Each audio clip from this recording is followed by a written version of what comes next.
show talking everything going on in the country with this wild sport. I'm Michael Felder from Stadium. We got a couple of superstars joining me on Field of 12 After Dark. We're going to start with Christian Hackenberg. Listen, you guys know him, Penn State quarterback, a guy that, listen, I'm a believer, former NFL QB. I know what you got going on. We're going to talk Penn State, Purdue. I love getting your analysis. So we got Christian Hackenberg. And before we get into all of it, we also have to introduce Max Starks, longtime Pittsburgh Steeler, a Florida Gator. It's great to be a Florida Gator until Utah comes to town. But you can find him on SiriusXM, SEC, ESPN, NFL Networks, ESPN Radio as an analyst, two-time Super Bowl champ, Max Starks. Let's start with Max. Max, how are you doing? Welcome to the show. Man, I'm happy to be here. It's fun to kick off another year of Field of 12, but of course in a different capacity. You know, Christian, I got to watch Christian on a lot of the After Dark shows last year when I was coming in from games, and you guys always put a smile on my face and definitely enjoyed listening to the content. So it's good to finally join the After Dark family, at least right now. So it's cool. Christian, the captain of the After Dark. How are you living, Playboy? Yeah, I'm trying to live the dream, or some type of dream that's out there. But yeah, I think y'all said it best. It's exciting to kind of get the whole crew together. I think it's going to be really good for our listeners and our fans, getting all kinds of different perspective from every angle of the country. We all have our specialties and our focus, but I think this is really good, and I'm excited about tonight. I'm super excited too, and I'm glad you mentioned getting a little kind of different perspectives and whatnot, because we got a fully packed show tonight. We're going to talk a little group of five.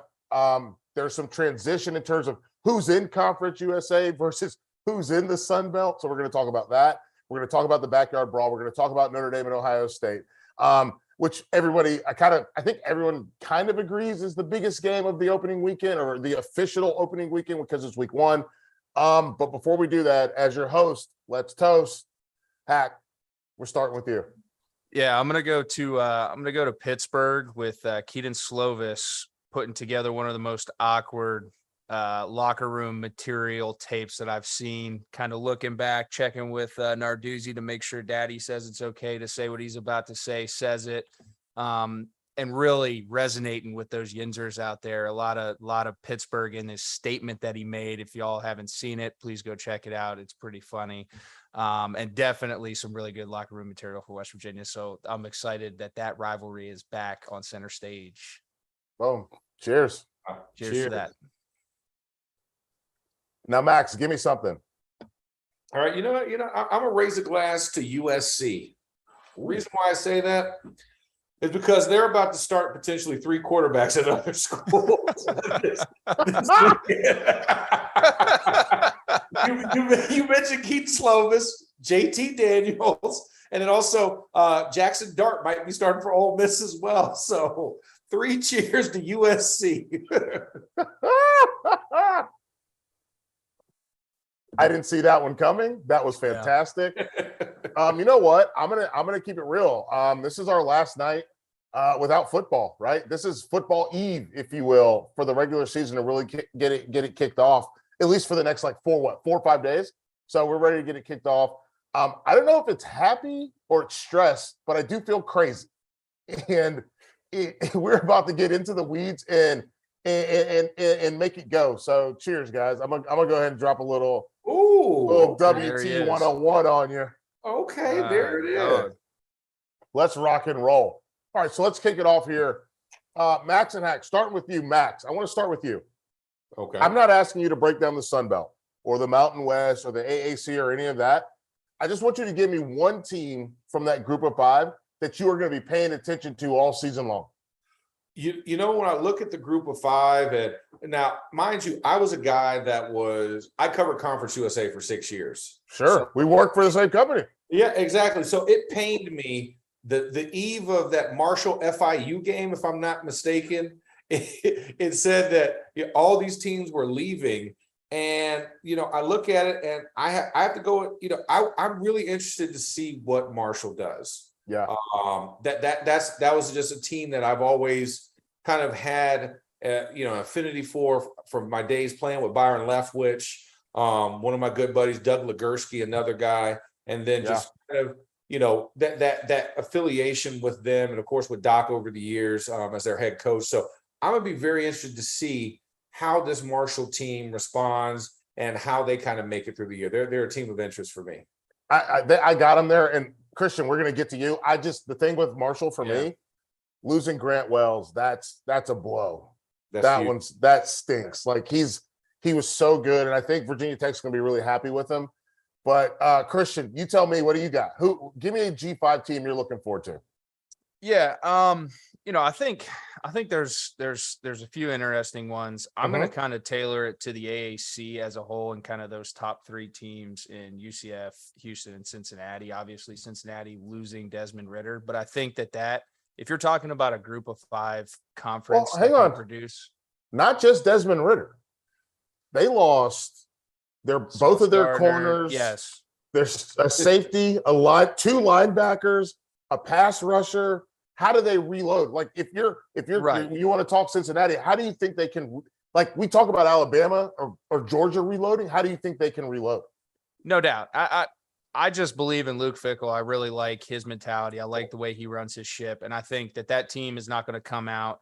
And I don't think there's going to be a drastic drop off from last year, even though there is just the way that the expectation, being able to ride the momentum that they had last year into this year. I still think that they're going to be a very solid football team. And when you're talking about a conference like that I think is kind of wide open, I think that there's somebody that can cause problems for 2 of the other teams that I think are more suited to go out and win it in Houston and UCF.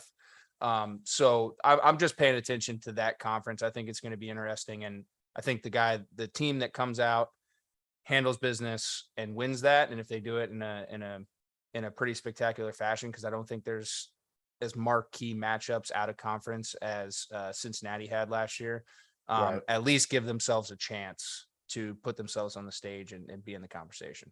So here, listen, I'm glad you mentioned as a conference. Go ahead, Max. Come on, get in here. I want to amend mine as well, because I do have an AAC team that I want to throw in there. UTSA, a team that had a heck of a year last year.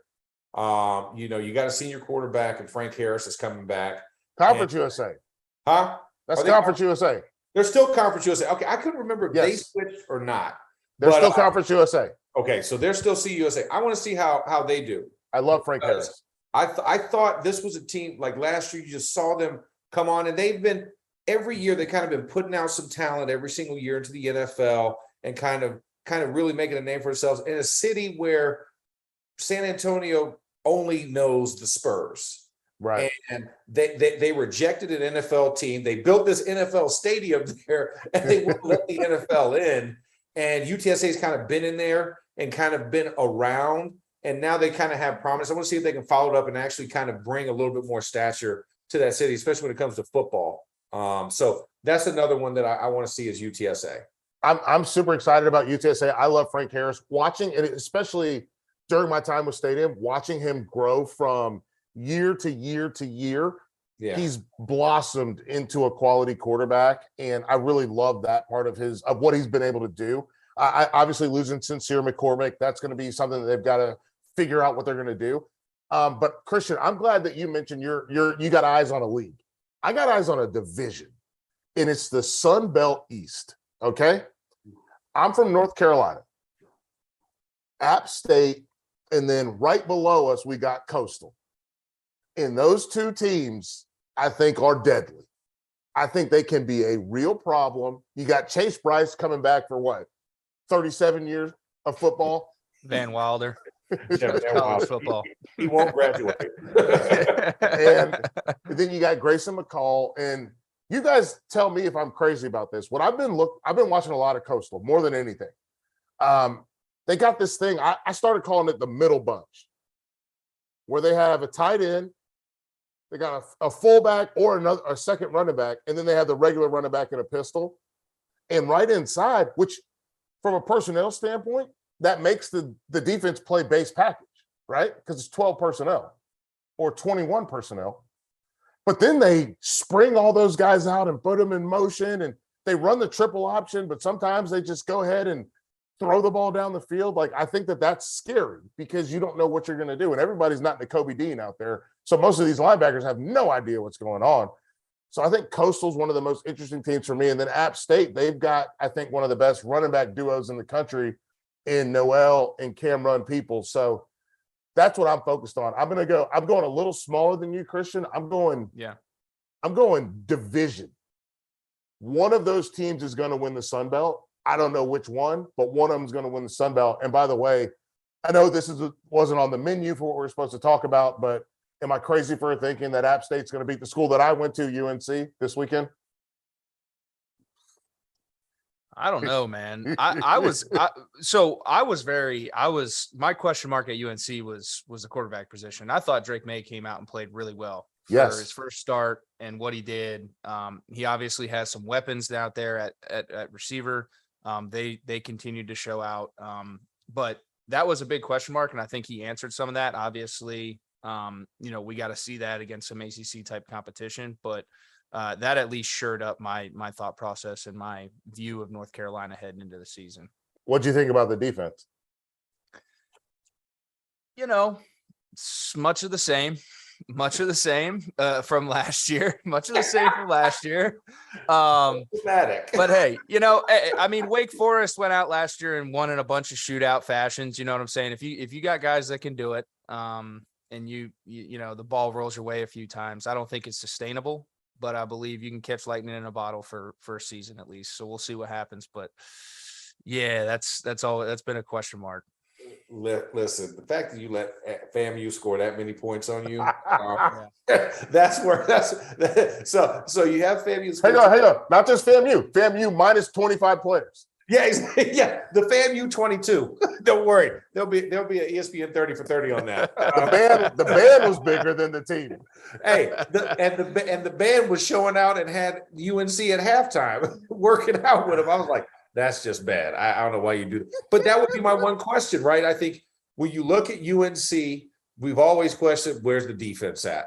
Yeah. And when you play a team like App State, who is a ball possessing, run and smash you in the face team, I don't know if there's enough opportunities for UNC to kind of win that shit. That's why I think this is a very tough matchup to come out the gates. Now, granted, you already had your week 0 game, your warm up, but to have this team is really your first one in week 1. This could make or break UNC season if it doesn't go right, a la Michigan, right? Kind of taking App State for granted. Yeah, this is going to be very, very interesting. So I'm looking forward to watching this one shake itself out. All right, guys, I'm going to get to the rundown now. We've palled around. We had a good time. Let's get to the rundown.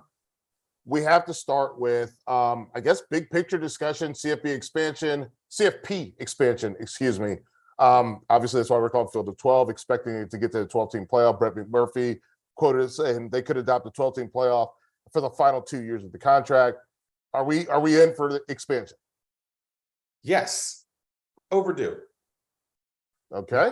I think I was going to let Christian respond. I was like, as straightforward as that. I think that's the truth. I completely agree with you. And, I think I think it's dependent on a unanimous vote with university presidents. If they get that, then they can actually implement it as early as 2024. So I think it's good for the sport. I think it's good for the game. If you're worried about putting too much wear and tear on these players, eliminate some of these out of conference games. But I definitely think that a playoff is going to give more teams an opportunity, and you're going to be able to let the cream rise to the top in a do or die situation.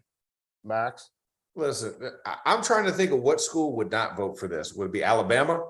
Because they own the top 4. Like, it makes sense for all of college football, especially now that we're getting to this era where we're slowly creeping to the super conference era, right? Yes. Where you're going to have just 2 super conferences. It's going to be pretty much like north-south type of deal. It's going to be an NFL style. It's going to be an NFL style. You're going to have the North, the AFC, NFC, and then pods outside of it. Yeah, I mean that. So why not get to this sooner rather than later? This is where it's going, and having this expansion now at least gives your group of 5s. It gives them that hope, right? And especially when you start trying to realign things, now there is a guaranteed entry into this, as opposed to the less than 30 teams that in the history of the CFP have actually made it to an actual playoff game. I think it reinvigorates just the fun and nostalgia of watching college football, and we'll see how you get to those bowl games. I think it'll really reinvigorate the bowl games on how you break that down for playoffs, and if the universities are going to keep home games or not.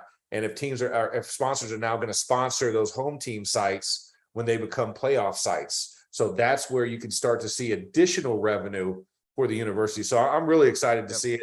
And I'm just hoping, vote unanimous. Let's get on with it. I'm overdue for that 12-man team. I'm very curious to see what happens. I'm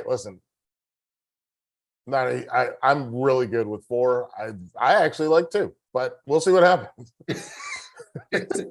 And you're gonna love 12 when it comes, Mike. Yeah. No, I'm gonna do my job no matter what. I'm gonna do my job no matter what. But the reality of it is, for me, is I really like the idea. The big thing for me is less about how many teams are involved at the end and how many teams in the middle are involved. And that's the big part for me. I think about October and November. That's where you make your hay. And that's the part where, because remember, we've seen Mississippi State, we've seen Ole Miss be ranked in that top 1, top 2, top 3. And then they start to fall apart and crumble. And that's the part where I'm just curious to see what this looks like going forward. Iowa, a year ago, they're another team that we're like, okay, I guess okay, let's do it. You don't like 9-3 football? I mean, listen, man, I've been watching a lot of Iowa, and whoo, buddy. I don't know what their plan is, but they didn't do it well. Or if they were doing it well, it was a bad plan.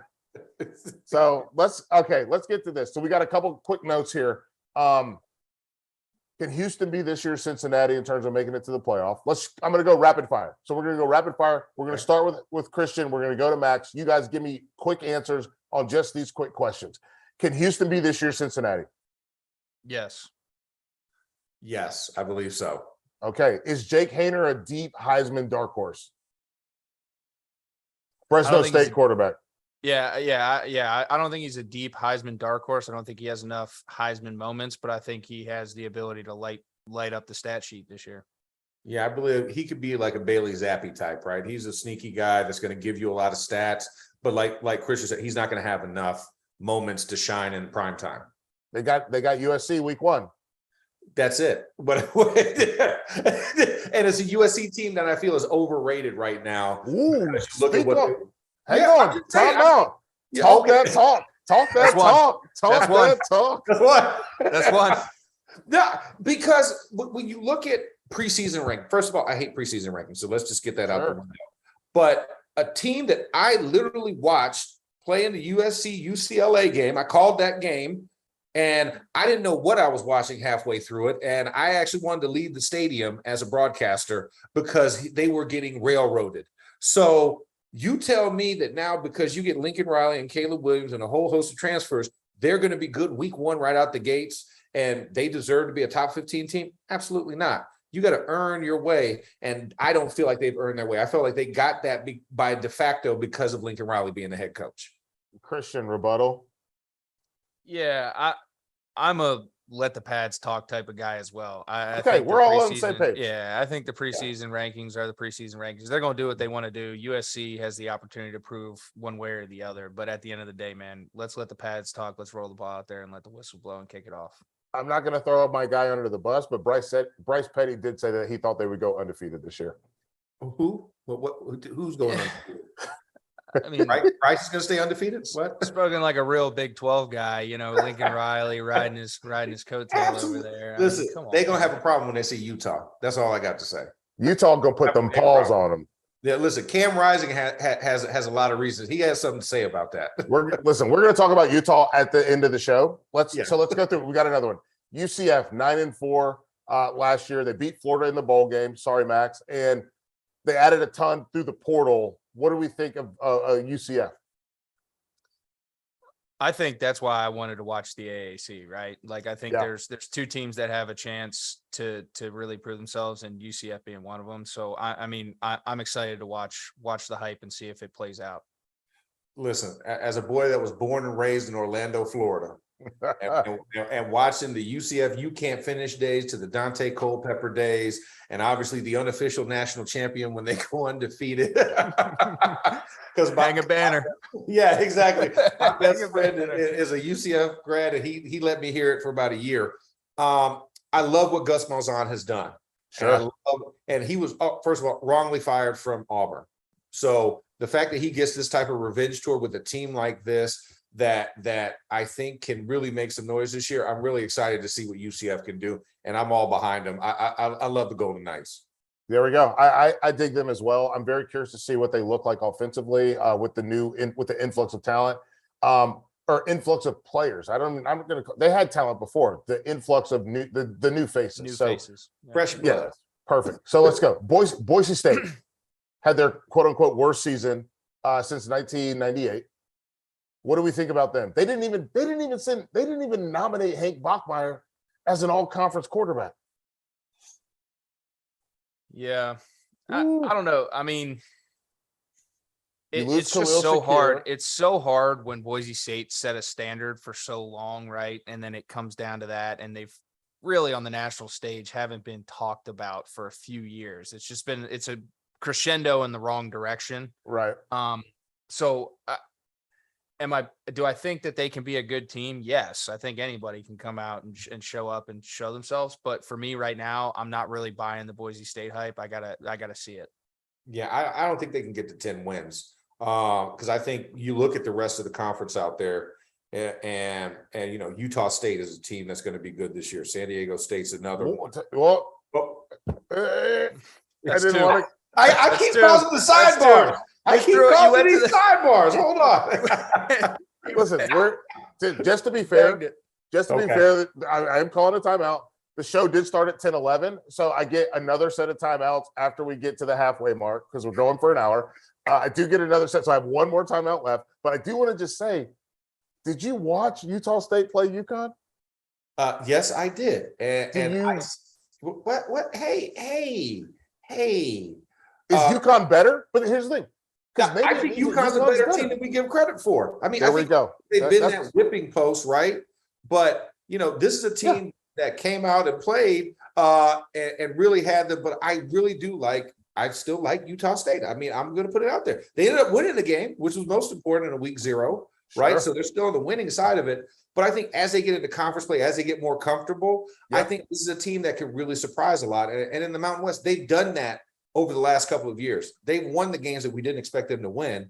And so that's where I look at there is progress there. And as we get through this season, I think they're a team that's going to be talked about.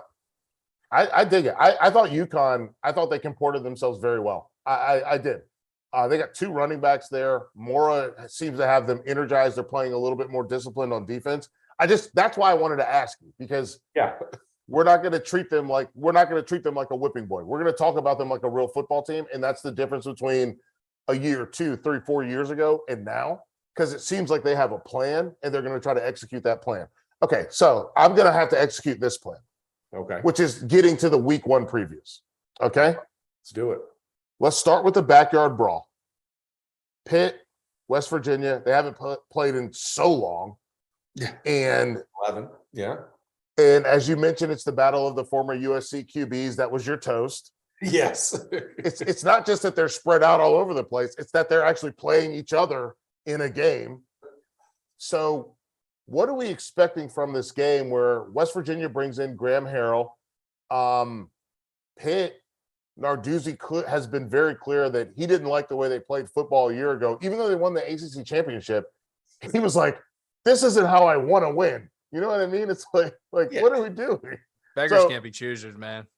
Max, Mark Whipple, their former OC for leaving. I felt like that was kind of a diss to him more so, and kind of trying to give his new OC a little bit more pat on the back, attaboys than anything else. So, but yeah, no. Finish the question. I apologize. Yes. No. That's the question. Like, what do we expect out of this football game? Because for me, West Virginia's done so much from the transfer portal standpoint. And then obviously we've got Pitt bringing in a new quarterback, and then losing Jordan Addison. What are we to expect? I like Baldonado, the defensive end for Pitt, but what else are we supposed to expect from this game? Okay, I'll Max? take it.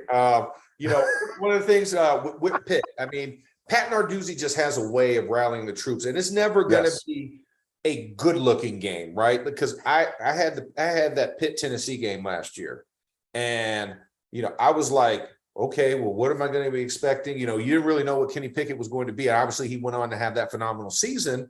But, I mean, you had some really good pieces. And I think some guys are going to emerge from this team. I love their guard. I think he's one of the best in the country, Marcus Minor.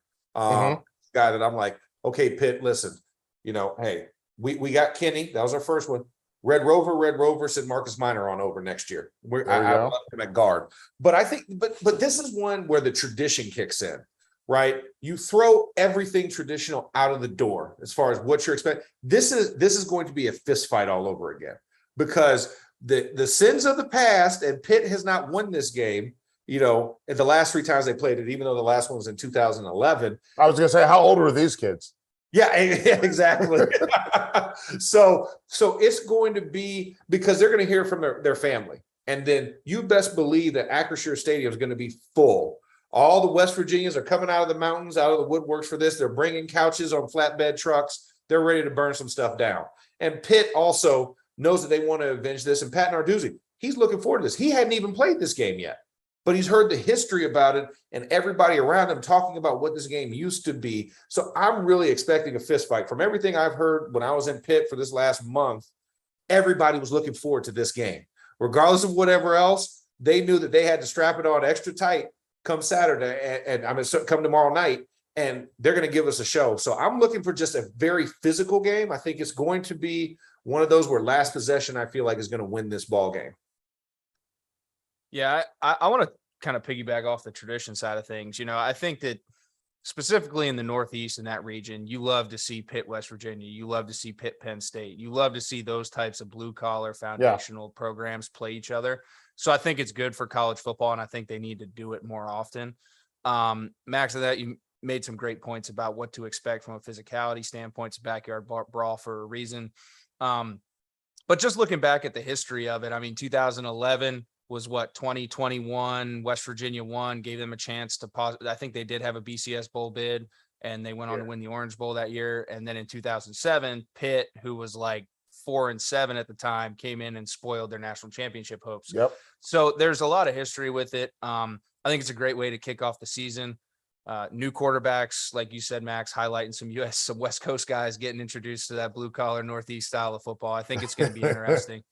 That's kind of what I'm looking to see. I'm looking to see how these teams shape up, what their identities are coming into the games, especially from the quarterback position, because that's kind of my telescope I live in.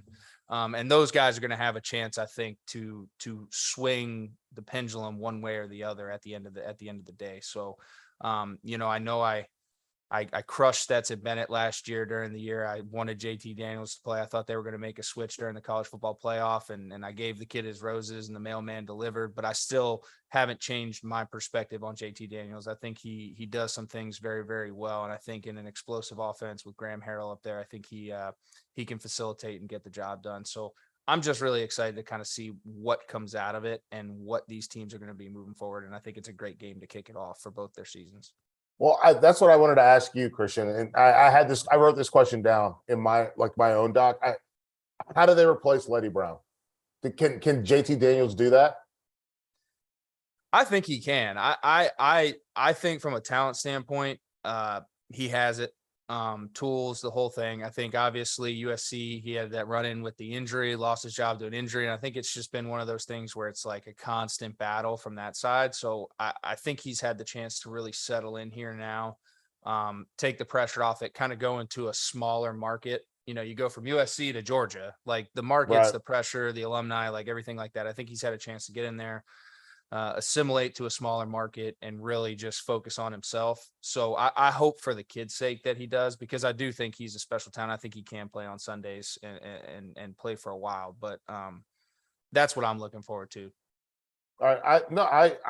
I genuinely wanted to ask you, because I think that I knew you were high on him. I wanted to see because Letty Brown did everything for them a season ago, and how they replace that's going to be really critical. Okay, let's the two things I wanted to talk to you guys about: Notre Dame, Ohio State, and I want to talk about the Michigan QB battle. Which way do you want to go? Which order do you want to go in? I mean, hey, let's just go in the order that you just teed it up. Yeah, you're running the show. Yeah, it's your world. We're just living. We're just living in it. Okay, well, let's go because we just talked about that game. So let's talk about Notre Dame, Ohio State, the start of the Marcus Freeman era.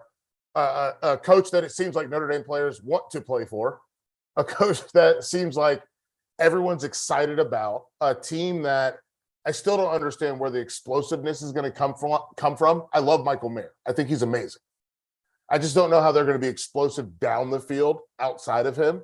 That's the question mark. And obviously you lose some pieces at running back. How do they, and the number for this game, I think is 17-5. What does this game look like? Like, Max, what does this game look like in your eyes? Notre Dame, Ohio State, what does it look like? I mean, it looks like Ohio State's, I think, going to run roughshod. I mean, because like you said, Notre Dame doesn't have those explosive players. They are ball possessing, consistent, run to set up the play action pass on third and medium to long, like very traditional, because your leading guy is Michael Mayer, who I get is an amazing guy. You got a couple of great offensive linemen on there. You're a big, beefy offensive line. That's been your hallmark. You put them in the league. You have 5 stars across the board. They have the best center in college football right now. The best center in college football, and the previous best center is now playing guard for you. Because that guy was so good. He kicked the guy out to guard. So, and then you still got, you have Josh Lugg and some other guys, a Wexford kid. So, I mean, they're going to be good throughout the season. The problem is you got the draw of Ohio State. And Ohio State, that's a scorned Ohio State team from a year ago. That season opener is still tasting in their mouth from Oregon. So they're a pissed off team. And I think that's why you don't want to mess with them. They have a collision course for the college football playoff. And Notre Dame, as much as I think they're going to get better as the year starts, there's not enough explosive plays or talent there, and proven talent, to really get you over there. And I know you got some great guys on defense across on the other side of the ball. They're not going to be able to get to CJ Stroud fast enough. Right. And that's your problem right there. Hack, listen, you played in the horseshoe. A pissed off Ohio State isn't fun. A pissed off Ohio State is not fun. And I think they've set such a high standard over the past few years, and even with head coaching changes, I thought that's one of the greatest testaments to Ryan Day, is stepping in there after Urban and like continuing that expectation when you walk in that building. And I have the great pleasure of talking with Josh Perry on a pretty regular basis. Me too. Yeah. Josh is the man. And he talks about that a lot. And I think that's the one that the offense speaks for itself. I mean, they were 7-8 deep at receiver last year. Jackson Smith-Njigba was their 3. Yeah. Olave and Garrett Wilson sit out for the Rose Bowl. Dude goes off for 300 plus yards. And, oh, by the way, they have Marvin Harrison Jr. and you keep going down the list, right? Plus, also at the running back spot, Travion Henderson, which is insane. Yeah, and I mean, Jim Knowles is there now. So offensively, they're going to be able to do what they need to do, whether it be matchups, schematically. They're going to move the football, and I think Notre Dame may be good enough defensively to slow them down a little bit, but it's not going to be one of those things where you're going to slow them down completely. You need to be able on the offensive side of the ball to either possess the football like Michigan did last year and beat the shit out of them up front for 4 quarters, or go match for match. Yeah. Go match for match and go punch for punch. Right. You kind of got to pick your poison there. I'm more excited for Ohio State's defense right now. That team, that side of the ball, a ton of pressure from last year, really didn't live up to the standards. I don't think really even had some of the marquee guys that they're used to having, those projected top 5, top 10 picks in the NFL draft. But they did get a lot of experience. And I know that they're kind of coming in with a new scheme, new defensive coordinator. However, when you have the experience, a group that's played together, a lot of depth that's been rotational, and guys that are playing even in roles who can come in and get you some blows and get you some meaningful snaps. That's the side of the ball I'm most excited to watch. And if they can really get that figured out against the Notre Dame team week 1, I said it, watch out, Big Ten. If that side of the ball gets rolling for them offensively, they're going to be hard to keep up with. And really watch out college football. I think that they can make a run deep into the college football playoff. Yeah, I've said this before. I think Ohio State should win the national championship this year. Jim Knowles, to me, is the best addition from a coaching staff standpoint. And I showed this to Bryce Petty. I'm going to show it to you, Hack. So basically what it is this is what he likes to do, right? Yep. He likes to play cover 0, and then he can morph cover 0 into cover 3, turn it into cover 1, turn it into cover 2. He can do whatever. But when you come up to the line of scrimmage and you've got 11 players within 8 yards of the line of scrimmage, how does that change your thought process?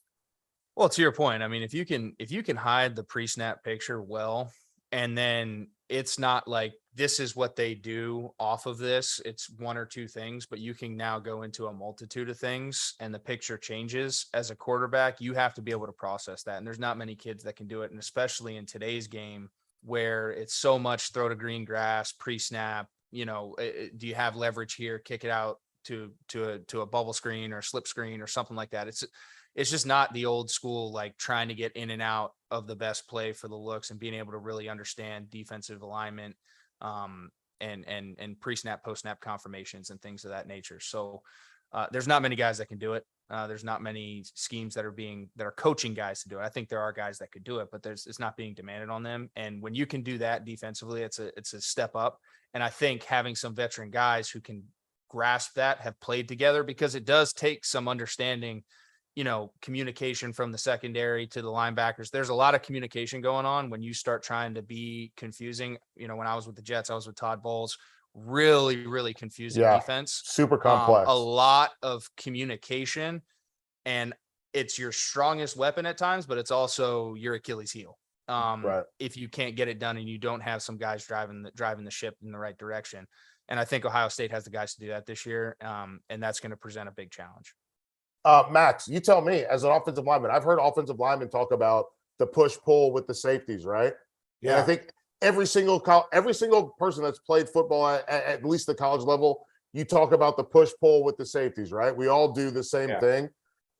What does that do for you as a lineman when you look, you're going down and you look around and you're like, well, there's 11 of them. Yeah, all within the field of view. And especially playing the left tackle position for me, it was one of the things that I was always looking for safety rotations. I wanted to get any key to tell me if you're going to have zone or if you have fire zone or this a man situation. So the pre-snap motions, when you have, I'm looking for travelers versus guys who are sliding over, to give me some type of key about what the blitzing scheme could be or what. Oh, by the way, we're in the back half of the show. I got 3 more timeouts, just so you know. Okay. Don't worry. Okay. I'm gonna burn one. But I want to get both of you guys' thoughts on how we see teams we're seeing teams start to trade motion. Yeah. Instead of travel with motion. Are you guys noticing that as well? Yeah. We're seeing teams trade motion instead of travel with motion. So they're still playing man-to-man coverage. And I'm trying to do the best way I can to explain it to people who don't understand what I'm talking about. But if you have a guy come from the left side with somebody over top of him and he motions all the way to the right side, we're seeing that guy run all the way up to the post. And then we see the guy from the post come down to continue that man coverage. How does that make you guys feel as offensive players? I'll let you go first, Christian. Quarterback, it matters most to you. I think, it does. I think that there's a lot of factors that go into it, and it's, film study. If you have a team that does that, there may be some fronts, there may be some linebacker alignments, there may be some leverage pre-snap from corners. There's usually somebody that kind of gives it away, or some type of structure within the defense that can give it away, geometric structure for your eyes. When you see it, you're like, oh, that looks like quarters, or that looks like man, or whatever it may be. But to your point, if you have the athletes who can give you a lot of those different presentations, and then at the snap of the football, when you got a whole bunch of other stuff going through your head. Then you have to go, oh, I got to confirm this. And if you're not looking in the right spot, you're not going to get the confirmation. It's just another layer of sleight of hand and another layer of confusion that these defensive coordinators are starting to drum up. And again, I think it just goes back to the caliber of athlete that they have at different positions. I mean, Max, the defensive linemen nowadays, you got guys, they can line up. No longer do you get like the traditional, like under front, this is what it's going to be, or the over, like, it's like, you got people all over the place. You got big gaps, you got bubbles all over the place. And you're like, Yep. I don't know what, but they can get back to their gap responsibility. So it's just getting much more complex for offenses to be able to structure their game plans around certain things. So this is the ebb and flow of football, right? For how complicated it was for defenses to catch up to the spread when the spread kind of became the norm in college football, right? And you didn't have enough small guys. Everybody was big. He had a 340-pound nose tackle on the field, and they're running sprint out zones, and your fat guy's tired after 2 plays, right? Yeah. And so now you're starting to see more tweener guys who aren't your big bodies, but they're guys who can be versatile. Think Isaiah Simmons, right, at Clemson. Yes. Like the guy can play in the box as a linebacker, play a safety, and then play nickel. And so you're like, well, what am I going to do? And I thought exactly that's what you're talking about. When you're talking about rocking that motion from one side to the left instead of traveling, you have to have the athletes to accommodate that. And even now, I mean, for looking at defenses now in the NFL level, you're now starting to see more 3 safety looks instead of having, 2 linebackers in the box. They're dropping one of their bigger safeties down, and it's dime presenting itself as nickel. So your count gets completely different from that perspective. So it's the natural progression that they have to catch up, and now they have to present that issue for the offenses, and now offense will then now be reactionary and start to create more stuff, because that's why you see all the motions. You're trying to get as much of a picture as possible pre-snap to see what their tendencies are with those motions. And, Andy Reid's the godfather of this, right? He's going to motion you, to all hell to see and give you every clear picture you want. And so I think it is something that when you have that cover zero look presenting, and then you can still have a guy athletic enough to drop back to deep third, that's a problem. That is a bona fide problem for offenses that are trying to get a beat on you. And in that situation, it's like, okay, are our linemen good enough to actually run and block? Because we need to kill this pass play and go straight to a run play just to give ourselves some breathing room.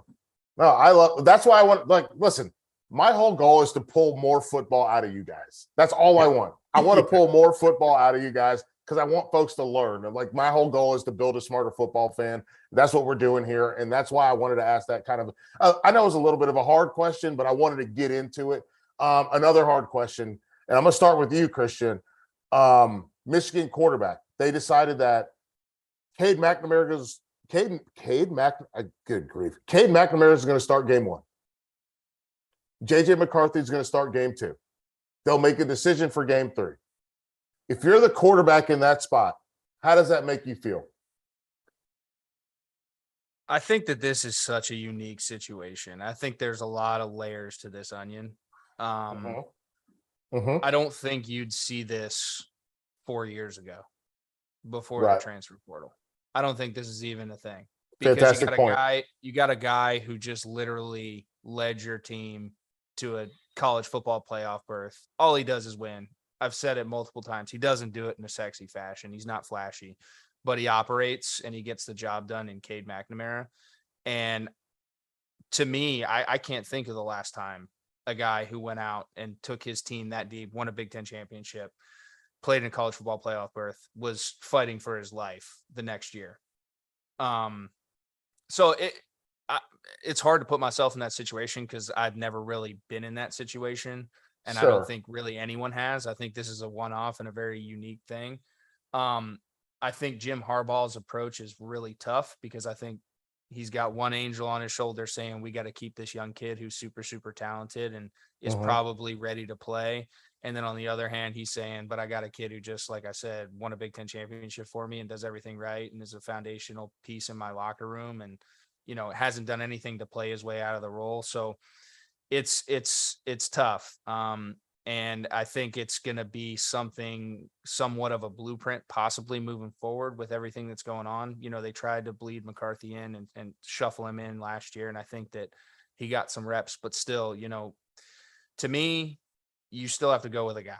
And to start the season without a guy, I think is a little bit of a risky decision, just for the total momentum of the season and the flow of the season and the certainty of that side of the football. Max? So the way that I look at this, I think even more so than 4 years, I think if you don't have the Quinn Ewers situation happen, right? I think you don't think about this. I think in the era of NIL, transfer portal, you can pull a guy immediately and they can make that one-time transfer, no harm, no foul. It messes you up. Because I remember my time in college, University of Florida, we had the funding gun, right? Steve Spurrier, we had a 2-quarterback system. Jesse Palmer, Rex Grossman, right? Yeah. But that was based off of merit and series. Wait, do you know Nick Shirelli? Huh? You know Nick Shirelli? Yeah. Oh my God. Nick Shirelli was the GA at UNC when I was there. Oh, really? Yeah, no, Big Nick's awesome, man. I love Nick, man. I helped him move. Huh? We had to help him move. Oh, that's funny. That's funny. But yeah, so I look at that one. That's my only 2-quarterback system, right? That I've seen. And that was more so out of necessity for game flow during a game. Right. To actually predetermine your starters 2 weeks in advance. That's where it's a different world. And you say, if Quinn Ewers doesn't just leave Ohio State because he feels he's not going to play this year, and you feel like if you start Cade, even though the resume is there, that you could still lose McCarthy in that same instance, this doesn't happen. And so it is interesting because I wonder, my worry is like kids now in college, they don't have that stick-to-itness, right? They don't have that toughness to kind of persevere and really put themselves through stress to get better, right? To take a failure and take the lesson in the failure or the setback, however you want to word it. There's just cut and run. And that's where I'm like, this could ultimately bite you in the butt because you don't have that consistency. But at the same time, if you're Jim Harbaugh and you've had all those hard luck years and you're trying to capitalize on the 1 year that you've gotten some honey, I get why you have to try and keep it, because everybody's talked about you not being a quarterback whisperer. You had this NFL legacy, but your college legacy is not there. And now you're trying to toe the line so you can create future success. Oh, so here's the thing for me. I don't love it. I think you guys are absolutely correct that the transfer portal has created this sort of other element to it all. And obviously Quinn Ewers that's an amplification of what we're talking about with respect to the transfer portal. I'm looking at the implementation more than anything. JJ McCarthy cannot play in that first game, period. He cannot play. He cannot be in that game. No, not as a package player. You're tipping your hand. Not even tipping your hand. He can't be in there as a package player. He can't be in there as a garbage time player. He has to sit out that entire game. And Cade McNamara has to sit out the entire second game. The third string guy is the guy you need to bring in. If it's a blowout, you bring that guy in. And I also think, and this is the question, let me ask you this, Max. What does the play calling look like in both of these games? Because we know that McNamara is a higher ceiling player, correct? Yes. And so is this going to be a game where Cade throws 17 passes and he's 12 for 17 and they're like, we won by 35. And then the next game, JJ McCarthy runs 5 times or runs 8 times and then also throws, 20 passes. And how do you compare those results? How does that compare? Yeah, that's the problem. It's the exact problem because you have one guy who can execute the entire offense. You have another guy that's still learning it. So, honestly, you'd want it flipped because you would want to be as vanilla as possible in that first game to allow him to kind of learn and work within his space so you don't have to. Oh, you know what? I got another one. That's 2. That's 2. I got one. I only have one left. Yeah. I got it. This is a real question. And I know we got to get out of here in a little bit, but here's a real question. We're going to listen, A&M, Haynes King's the starter, fine, Max Johnson, whatever. We're going to get to the games to watch after this. But here's what I got. Do you prefer, the two of you, just as football from a strategy standpoint, do you like vanilla early? Or do you like throw the kitchen sink out early and make teams waste practice time on plays you're never going to run? Ooh. You got something, Max? I got something off the top of my head. Come on. I mean, I got it. Yeah, go ahead. You first. Yeah, I'm a guy who, no matter what, I think from an offensive standpoint and your team, what you have from a skill set, you have to have some type of backbone. And if that's vanilla, but something that your team, you roll it out, doesn't matter what the defense is lining up in, doesn't matter what funky looks they're going to give you, that these guys can execute this package or this amount of plays right to an extremely high level. Because at the end of the day, there's going to be times throughout the year where you have to fall back on it. A team makes a great halftime adjustment. You got to fall back to that first. And then you got to buy yourself 2 series as an offensive staff to figure out what they're doing. And then you can start getting into some adjustments, right? That's a beautiful answer, dude. I really think that you need to have a backbone. And I mean, it goes to identity. Like I'm coaching high school football. Like, yeah, you have to have an identity. That's one of my biggest problems with Penn State is I thought last year they were way too damn gimmicky. They won games in gimmicky fashions, but they didn't have a backbone to fall on. And you need to have that, whatever that may be, whatever flavor it is. So for me, vanilla is really, really good. And you better be a master at vanilla.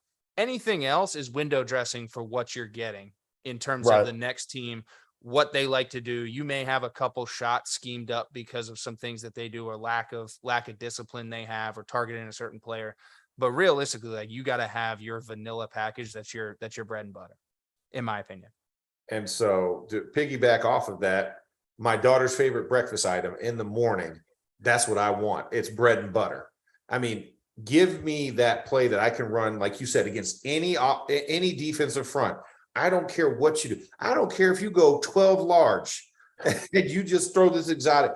But if my guys can go out there and run it, and they can run almost to Mike Leach type of nauseum, right? Where he's like, we got 7 plays in our book, and that is it. We're not adding any. We're not taking any away. We got 7 plays in the entire playbook, and we're going to execute them at a higher level.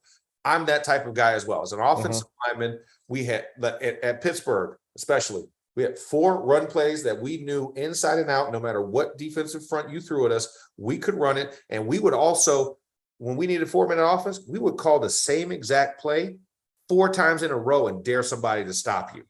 That's what I like that. I think if you do have some schemes you want to throw in there, one-offs that kind of look funny for you, fine. I get it. Offensive staffs have to do that because they want to keep the anonymity. But for me, give me bread and butter all day and let me just hammer out those plays and make sure that we can execute those against everybody we play at any given situation. When things hit the fan, we know that we have something that we can fall back on. That's our foundation. I dig it. No, this is always good insight. I love to talk about this stuff with football players because I've grown an appreciation for someone like Lane Kiffin, who runs plays that I know he's never going to run, and we never see those plays again. Yeah, but the amount he knows the team's going to spend time on it. They're going to spend time on it, and I think that I find the beauty in the game in that part of it. Because especially when when it was USC playing Hawaii, they know they're going to win. They've already got the game in the bag. Let's show a bunch of stuff that we don't have to worry about, but they have to worry about, and they got to think about all the time. And that's why I want to ask these questions, because it matters. It's the same as like showing it some kind of crazy exotic blitz. And then you're not doing that. Your safety's not coming down from 12 yards, baby. It's not going to happen. And Max, you know how many times when you were sitting there getting ready, preparing for a team, and it was like that one blitz that everyone talked about, and everyone talks about how, like, Aaron Rodgers and Tom Brady, they saw this blitz one time throughout the year and they got the right check into it. Like, yeah, that's great. They've been playing forever, and of course they're going to figure out something for that. But at the end of the day, like, I know as a player, I wasn't going to waste if you got me one play, great, but I'm not going to I'm not going to magnify the mistake. and we're going to move on. And I know you don't major in that. So let's go play ball now. Good versus good, what we got. You're not worried about the safety blitz from Michigan State. You're worried about the double-A fire. Yes, exactly. So I played Baltimore a whole lot, obviously being in Pittsburgh. Yeah. They came up, especially in the Rex Ryan, like craziness and Rob Ryan. I mean, the stuff that you would see from the Jets and the Ravens, where they would literally have 3 up the middle in 1A gap. It was like, are you kidding me? And we would hammer this blitz out the entire week. And then we get to the game, 0 times was it right. We're like, so we just spent all these hours. I watched all this tape and they don't even run. It's like, no. That's what I'm talking about. They made you waste all this time. They did. And it was one of the most annoying things. And Rex and Rob, they knew that they were going to get you with that. And even if we talked about it and said, hey, we don't even care about it, the coaches cared about it. Like it gave them ulcers, I swear. It's like one coach probably had 17 cups of coffee to this one blitz. So it's just, but there's teams like that, right? There's teams that want to play the game within the game, the psychological warfare. Yeah. And there's other ones like Mike Leach in this world. I'm running what I'm running. I need you to stop it because we're gonna get that ball out in 2.5 seconds, and I dare you to commit a blitz to it because you're gonna be shorthanded on the back end. Bingo. I'm very excited to see what all this looks like, guys. We talked about Michigan. Haynes King named the starter at Texas A&M. I'm ready to get the games to watch. Thursday night's games. Let's focus on Thursday night. Penn State, Purdue, Hackenberg. What you got for me? You mean you're not excited about St. Francis at Akron? No. That's gonna be a barn burner. No, I'm kidding. We going right to West Lafayette, baby. Yeah. I'm excited just to see a few of these players. Specifically Clifford. I got a soft spot for Cliff. Same. I think that there's some things that he obviously could do better. I think that there's some things that the team and the schemes can obviously do better for him. He's had a lot of turnover from a offensive philosophy standpoint. But I think that really this game is going to be a really good game for Penn State and both Purdue. I think it's a great opportunity for both teams because I'm also a huge fan of Aiden O'Connell. I think the kid can flat out play. He's good. Delivers the football accurately on time, is extremely athletic in the pocket without being a freaky athlete. Moves his spot 6-7 inches to make throws.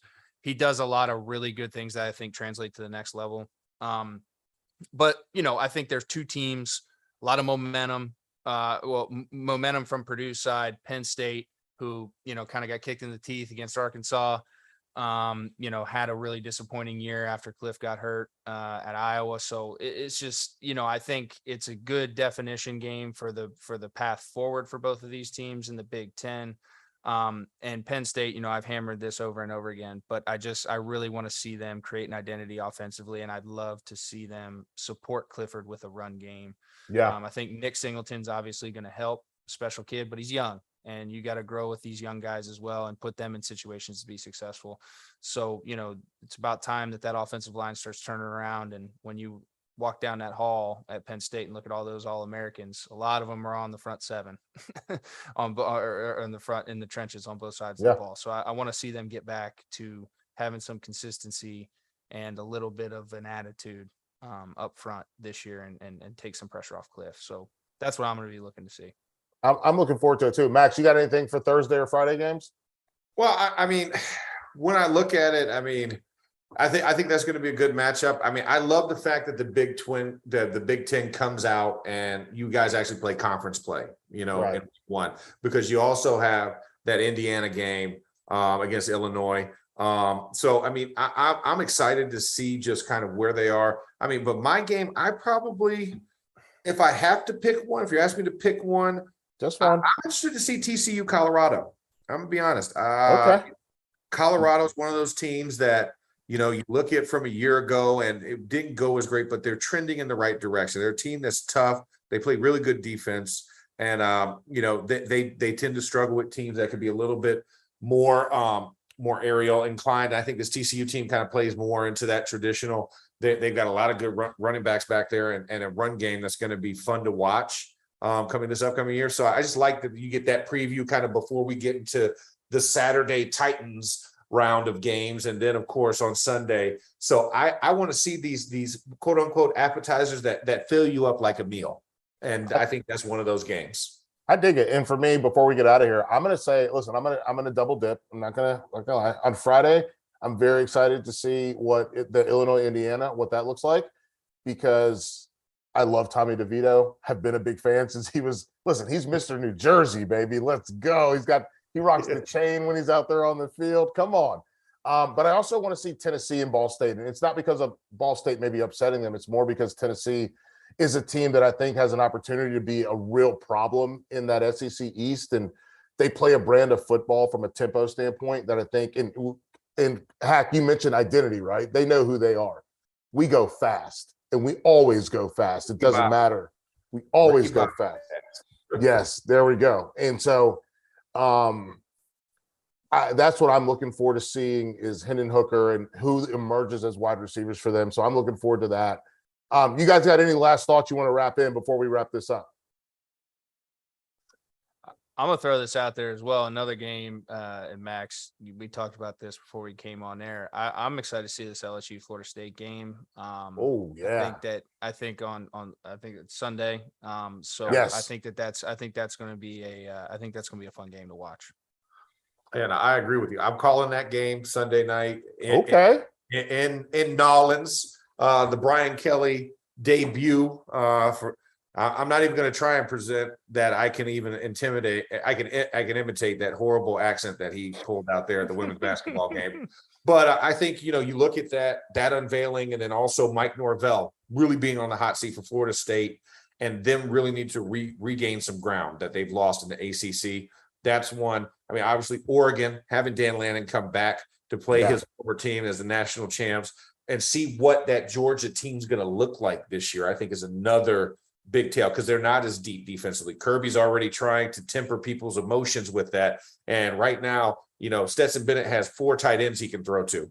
I don't know about the wide receivers just yet. I don't trust them yet. So it's going to be interesting to see what that brand of football is. So those are definitely on my radar, especially since I'm calling one of those games. No, I dig it. You know what, Max? Can you give me 30 seconds on Florida and Utah? Yes, I can. I went down and spoke to the Florida team. So Billy Napier, I mean, the culture is already there. The buy-in's there. What is Anthony Richardson? Is he an actual full-time every game quarterback, or is he just the flash in the pan gimmick guy that we saw last time? I'm going to use my last time out. Yeah. Christian Hackenberg, you're an elite 11 guy, right? Yes. So you've heard Trent Dilfer say this thing. We want butchers. We want surgeons, not butchers, right? Yep. What's it going to take to turn Anthony Richardson into a surgeon, not a butcher? Well, I think a game plan. I think you got to play into his strengths. The phrase I use over and over again is don't stuff a square peg into a round hole, right? And whatever Anthony Richardson does well to move the football, because he has a skill set to move the football offensively from that position. It's just, how do you marry them all together and create opportunities that are clean for him, that he's confident in making decisions? Right. There we go. All right, Max, sorry, I didn't mean to interrupt, but I had to use my last, timeouts aren't worth anything if you keep them in your pocket. You can't carry them to the second half or to the next game. I get it. Trust me.